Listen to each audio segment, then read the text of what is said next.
1 year ago, I started doing videos every single day. So what do I want to do to commemorate such a special occasion? I'm just going to stick with what I do best. Season prediction videos. Today, I'm going to do Missouri at Kentucky. Let's go.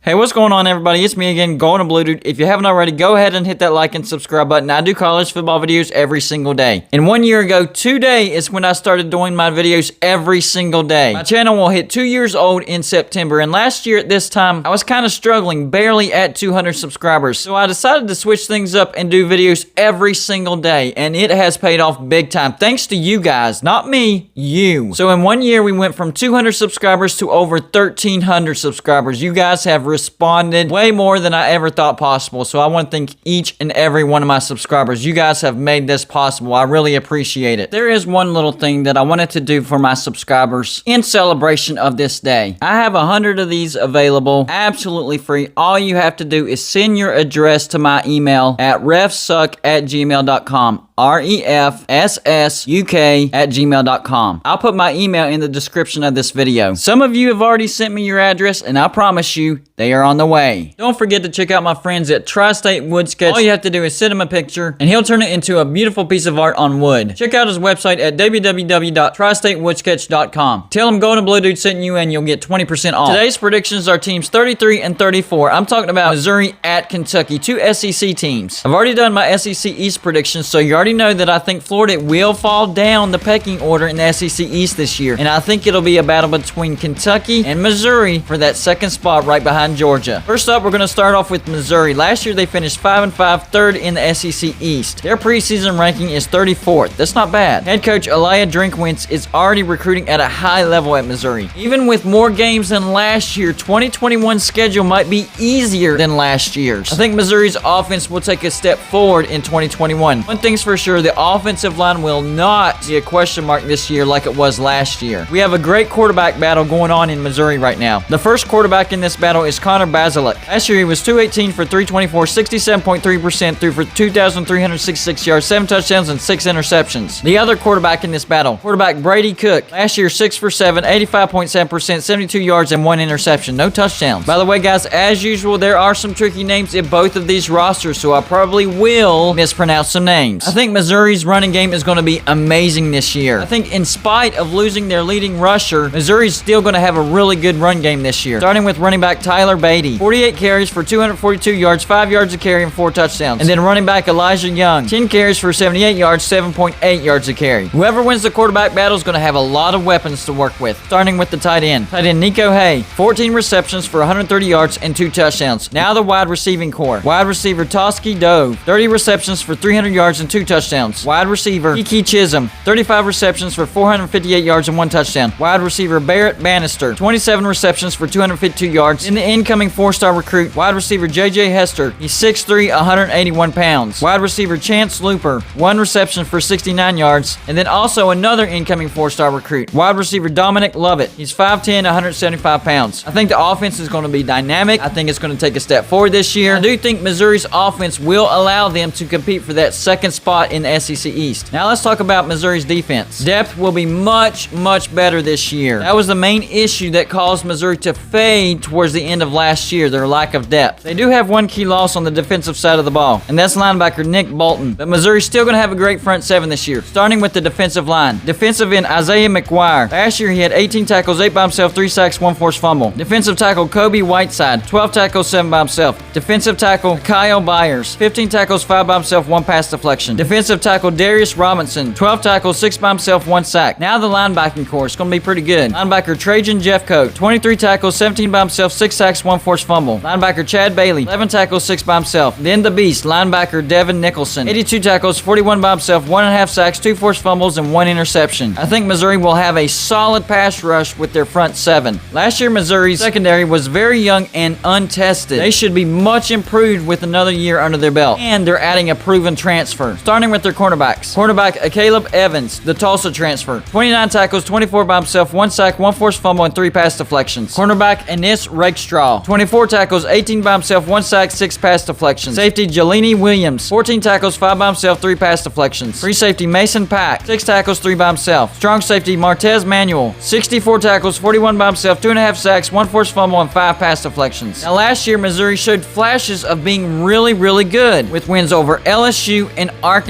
But the lack of depth is what wore them down towards the end of last year. They definitely will not have that problem this year. Let's take a look at Missouri's 2021 football schedule. First, a home game against Central Michigan. Win. And then at Kentucky. I'll predict that at the end of this video. After that, Southeast Missouri. Win. At Boston College. Toughie, but win. Boston College will be improved. Tennessee at home. Win. North Texas at home. Win. Texas A&M at home. Loss. They get their bye week. At Vanderbilt. Win. At Georgia. Loss. South Carolina at home. Win. Florida at home. Win. And then they finish off the season at Arkansas. I'm going to say that's a loss. So depending on that Kentucky prediction, I have Missouri going either 9-3 or 8-4. Now let's talk about Kentucky. They finished the season 5-6, 4th in the SEC East. Last year snapped a 4-year stretch of having at least 7 wins. Head coach Mark Stoops does not get enough credit for what he's doing at Kentucky. Last year, even though Kentucky went 5-6, they finished the season strong, beating North Carolina State in a bowl. Kentucky brings back only 11 starters, but added some high-quality transfers. Let's start with their offense. It was pretty bad last year. They averaged 21.8 points per game, that's 108th, averaged 318.3 yards a game. They do get 3 of their offensive line starters back. And they hired a new offensive coordinator, Liam Cohn, the former LA Rams offensive coordinator. I think he's going to do a tremendous job at Kentucky as their offensive coordinator. Look for Kentucky's offense to take a big step forward in 2021. Their starting quarterback, Terry Wilson, he transferred. He really wasn't all that good anyways. So now there's a quarterback battle going on in Lexington. The first quarterback, Joey Gatewood. Last year, 17 for 35, that's 48.6%, 109 yards, no touchdowns, 1 interception. The Penn State transfer. This is who I have my money on. Quarterback Will Lewis, 33 for 55, 60%, 421 yards, and 1 touchdown. Then the other quarterback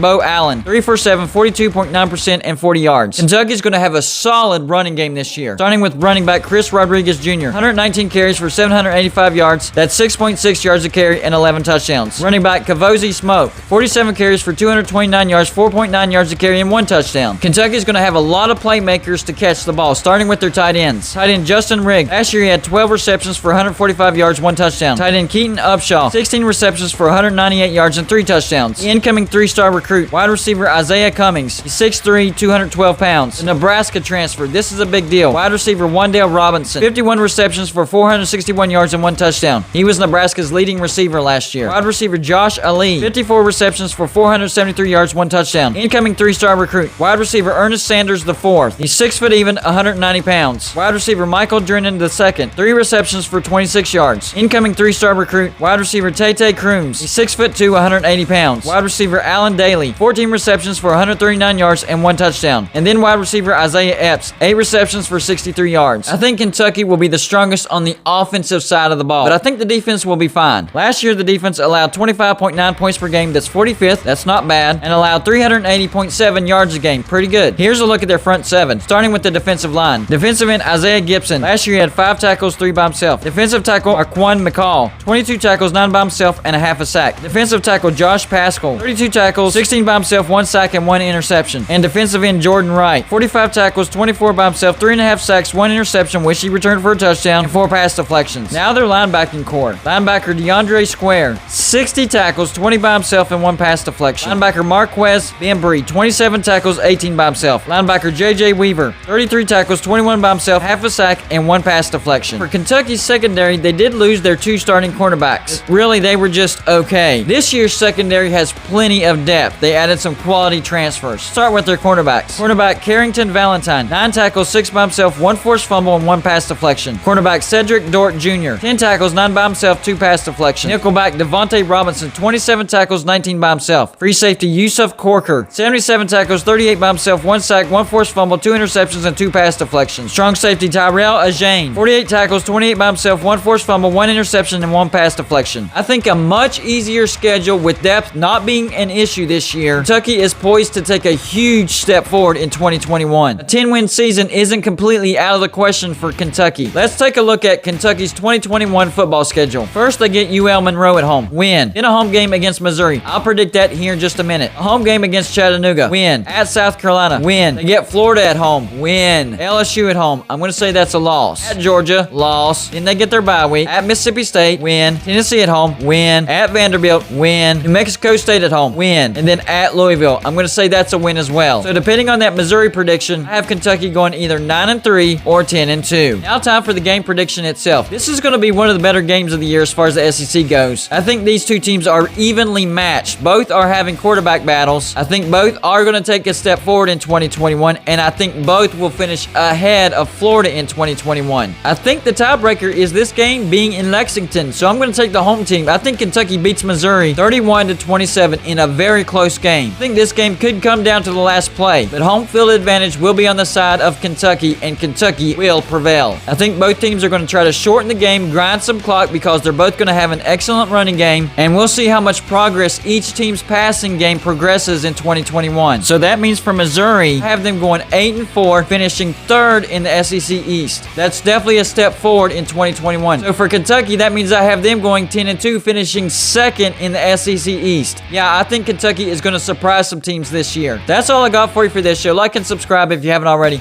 and I'll see you on my next show.